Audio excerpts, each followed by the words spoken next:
खुलुमबाय लोगोफोर आंनि MN फेमिलि ब्लग चेनेल नायगिरि साफ्रोमनिसिमबो लोगोफोर नै दिनै दुब्लिसो साजायनो फैदों दुब्लिखौ देलायहोनो फैदोंलां लोगोफोर दिनैनि नायलांबाय थादो लोगोफोर दिनैनि आंनि फेमिलि ब्लग चेनेलाव हगारनाय भिडिअखौ नै बेसे मावनो ना लोगोफोर जिरायलायबाय दसे रेस्ट लादों माथो आखाइ आथिं ख्रुब ख्रुब मोनजोबलायथारो दसे जिरायनानै खोनोसैलाय नै बेलाय आलि खोदों दे लोगोफोर आं आलि खोदोंगौलाय हालुवानि खामानिया गायखाङाबा जोबखायाना नंगौना नङा लोगोफोर आलि खर' थिखांनाय आलि दाननाय आलि खोनायावसो जोबो हौवाफोरनि खामानिया मथा-मथि गायखांनानैबो आरो जोबनो रोङाना लोगोफोर डाइरेक्ट माइ गुथि थिखांजासे बे दैलांनि खामानि जोबनो रोंखाया नंगौना नङा लोगोफोर नंगौ दा नै आलि दानफैदों आलि खोफैदों दिनैनिफ्राय सुरु आलि माबा दुब्लिखौ समायहोनाय देलायहोनाय दिनैनिफ्राय मावफैलायबाय नै लोगोफोर नायलांजोब लोगोफोर मा होनो हायो आं दिनै सानसेनि ब्लगखौ आलि खोनाय ल'थ' जानो हाखाया हालुवानि खामानिया न'आव थांना माबा माबिबो मावस्रांहैनांगौ जायो ओंखामबो जाबोबावाखै दसेल' खोनानै थांगोन लोगोफोर गैला सेला जाजोब्बाय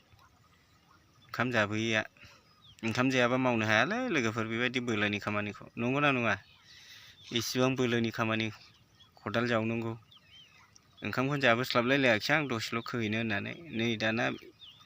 थांनो बायो फैबाथाय थांनो बायो थांबाथाय आरो दुब्लियाव फैफिननो बायो बेबायदि आरोखि बिदि खोबाल' समायो दुब्लिया ना लोगोफोर खोबाल' समायो इसिबां खस्थ' खालामनानै गायखांनानैबा आरो माबायदि जायोलाय एम्फौ एनला माबा माबि बिराद खस्थ' ना एम्फौ एनलानि मुलि हासार होआबाबो दानि आजिखालि माइखौनो मोनजाला माथो जेखि खेथियानो जा जेबो मोनजाला नायलांदो लोगोफोर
नायलांदो लोगोफोर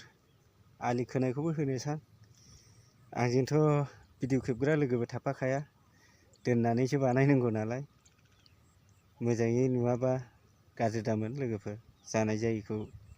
सुद्रायनानै नायदो नै होलांगासिनो होनोसै खोनाया नै लोगोफोर उफाय गैया माथो खालामनो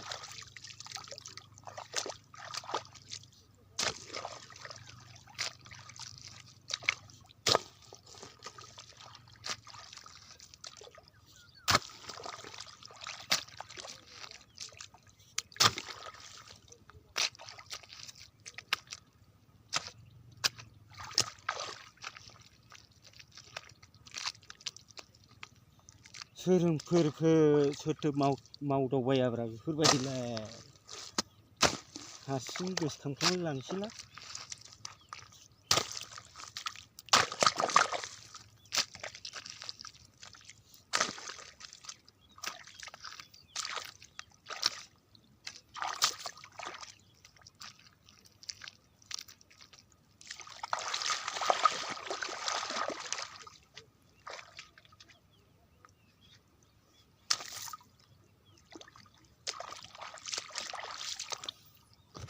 लोगोफोर गैया मावनानै जायाबानो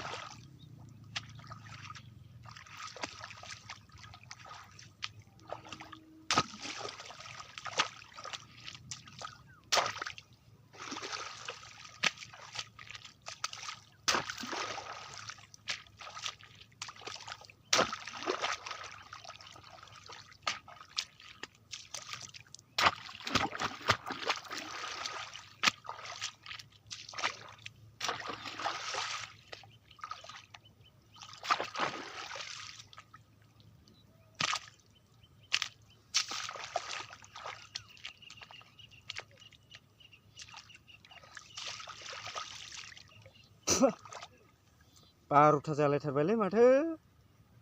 बाप टाइमाबो थांनांसिगोनलै थांबाथाय फैलाबो आखाइ सुग्रोनोसै एसे र' थांखु जानांसिगोन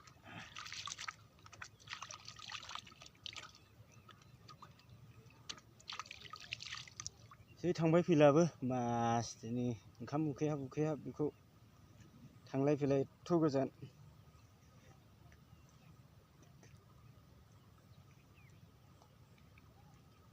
हालुवानि खामानिब्रा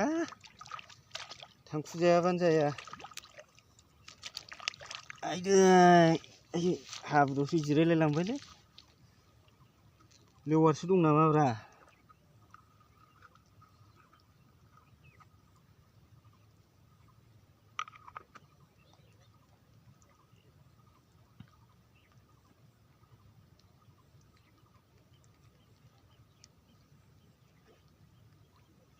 हालुवानि खामानि थांखु जायाबाबो जाया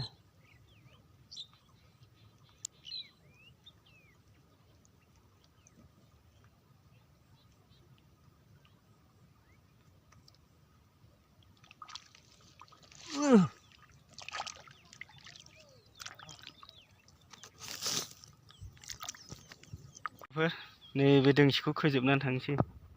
नैबे खोबाय थानायखौ टाइमाबो जाबाय माथो हनै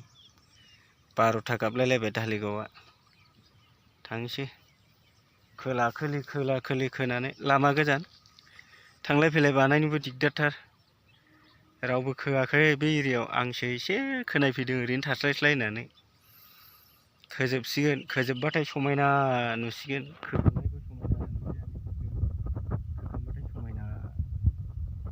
बेखौनो दुब्लिखौ साजायनाय होनो आरोखि दुब्लि साजायनाय दुब्लिखौ देलाय होजेनबाय दिनैनिफ्राय बे देलाय होनायानो देलाय होनायसै गायखांजासे लोगोफोर नायलांबाय थादो जोबजासेखौ